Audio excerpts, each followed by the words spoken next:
கிராமப்புறங்கள்ல பார்த்தீங்க அப்படின்னா, பம்பு செட்ட ஆன் பண்ண போகும்பொழுது, ஒரு ஃபேஸ் இல்ல அப்படின்னா, ஒரு கெப்பாசிட்டர வச்சு அந்த மோட்டர ஆன் பண்ணி, ஒரு ஃபேக்கா இன்னொரு ஃபேஸ கிரியேட் பண்ணி, கெப்பாசிட்டர வச்சு அந்த மோட்டர ஆன் பண்ணிடுவாங்க.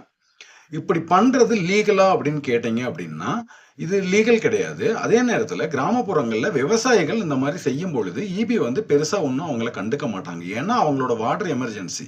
அன்னைக்கு வந்து அவங்களுக்கு பயிர்களுக்கு தண்ணி விட்டாகணும். இந்த மாரி சூழ்நிலைகள் காரணமாக விவசாயிகளுக்காக சில விஷயங்கள் வந்து ஈபி வந்து கண்டுக்காம இருக்கு. அவ்வளதான்.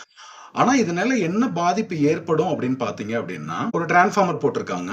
அந்த டிரான்ஸ்ஃபார்மரோட 3 ஃபேஸ்லயும் 100 ஆம்ப்ஸ் கரண்ட் எடுக்குதுன்னு வச்சுப்போம். இப்போ ஒரு ஃபேஸ் இல்லங்கிறதுக்காக அவங்க வந்து மோட்டார் இந்த மாரி போடும்போது, 3 ஃபேஸ்லயும் சேர்த்து 300 ஆம்ப்ஸ் எடுக்க வேண்டிய அந்த மோட்டரு 2 ஃபேஸ்ல மட்டுமே 300 ஆம்ப்ஸ் எடுக்கும். ஏன்னா ஃபேக்கா ஒரு ஃபேஸ் நம்ம கிரியேட் பண்ணியிருக்கோம். அப்போ ஒரு ஃபேஸ்ல பார்த்தீங்கன்னா, ரொம்ப அதிகமான கரண்ட் எடுக்க ஆரம்பிச்சுரும். அப்படி இருக்கும் பொழுது டிரான்ஸ்ஃபார்மரோட அவுட்புட் சைடுல பார்த்தீங்கன்னா, நம்ம டிஎன்இபி சைடுல இருந்து எந்த ஒரு ட்ரிப்பிங் டிவைஸும் குடுத்திருக்க மாட்டாங்க. அதே நேரத்தில ஃபியூஸ் கேரியர் மட்டும் தான் போட்டிருப்பாங்க. இந்த மாரி போட்டிருக்கும் பொழுது, டிரான்ஸ்ஃபார்மரே சரியான ஃபியூஸ் கேரியர் போடாம, கொஞ்சம் ரேட்டிங் அதிகமா போட்டிருந்தாங்க அப்படின்னா, டிரான்ஸ்ஃபார்மர் வைண்டிங்கே ஃபால்ட் ஆவறதுக்கு நெறைய சான்சஸ் இருக்கு.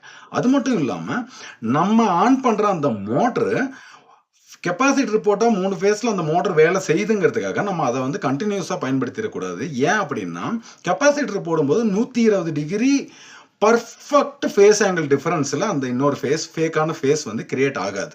அப்படி இருக்கும்போது நம்மளுடைய மோட்டார்ல ஒரு 60% லோடு வேணா குடுக்கலாம். ஃபுல் லோடு நீங்க குடுக்கும்போது நம்ம மோட்டாரே வந்து வைண்டிங்ஸ் வந்து ஃபெயிலியர் ஆகுறதுக்கு நெறைய சான்சஸ் இருக்கு.